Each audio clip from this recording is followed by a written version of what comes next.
আমরা আছি, ছিলাম, থাকবো।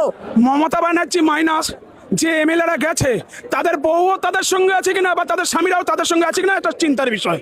কারণ তাদের পরিবারের লোকই তার সঙ্গে নেই। যাক না এখন এলাকায় যাক, যদি জুতো পেটা না খায় আর যদি ডিম ছোড়া না খায় আর টমেটোর পচা টমেটো না খায়, তাহলে আমার নামে একটা কুকুর পুষবেন, এত বড় কথা বলে দিচ্ছে। কারণ এদের সঙ্গে কেউ নেই। এরা ধান্দাবাজি করতেছিল, মমতা ব্যানার্জিকে বেঁচে খেয়েছে, এখন পালিয়ে গেছে। মমতা ব্যানার্জি যখন দেখছে একটু বিপদে পড়েছে, দলটা বিপদে পড়েছে, এরা গাদ্দার।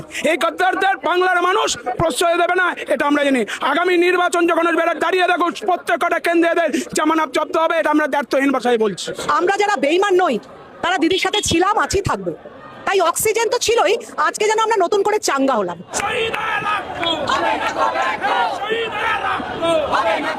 আমরা মমতা ব্যানার্জিকে নিয়ে একসঙ্গে আবার চলতে চাই, আবার দেখতে চাই।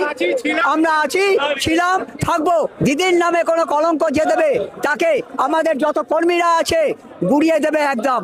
আরে আজ আছে কাল নেই, মানুষের জীবনের কোনো দাম নেই। কিন্তু আমাদের এই যে কথা বলে যাচ্ছি, এটাই হচ্ছে সবচেয়ে বড় কথা। তুমি সবাই যে এত মানুষের জনোচ্ছ্বাস দেখছেন, কোথাও গিয়ে কি নতুন করে অক্সিজেন পাচ্ছেন?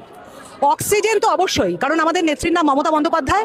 মহারাষ্ট্র নিবাস হলটা ছোট হয়ে গেছে, আরো বড় জায়গা নেওয়া দরকার ছিল। অক্সিজেন যে হারিয়ে ফেলেছিলাম এমনটা নয়। আমাদের ঝুলিতে, মমতা ব্যানার্জির ঝুলিতে 41% ভোট আছে, যেটা 2,60,00,000 ওপরে। আমাদের কর্মী সংগঠন মজবুত। আমরা যারা বেঈমান নই তারা দিদির সাথে ছিলাম, আছি, থাকবো। তাই অক্সিজেন তো ছিলই, আজকে যেন আমরা নতুন করে চাঙ্গা হলাম। কারণ 4 মের পর আমাদের শক্তি প্রদর্শনের প্রথম ধাপ হচ্ছে 21শে জুলাই। এটা আমাদের সেন্টিমেন্ট। এবং এই 21শে জুলাই নিয়ে যে দ্বন্দ্ব শুরু হয়েছে, এটা হাস্যকর। কারণ 1993 সালের 21শে জুলাই মাঠটা কিন্তু মমতা ব্যানার্জি খেয়েছিলেন, আন্দোলনটা কিন্তু মমতা ব্যানার্জি করেছিলেন।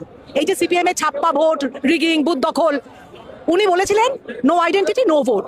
এইটার প্রস্তাবে উনি আন্দোলন করেছিলেন এবং 13 জন তরতাজা যুবক প্রাণ হারালো প্রকাশ্য দিবালোকে। তাই মাঠটা কিন্তু মমতা ব্যানার্জি খেয়েছিলেন। কংগ্রেস কিন্তু তাদের পাশে দাঁড়ায়নি, তাদের পরিবারগুলোর পাশে মমতা ব্যানার্জি দাঁড়িয়েছিলেন।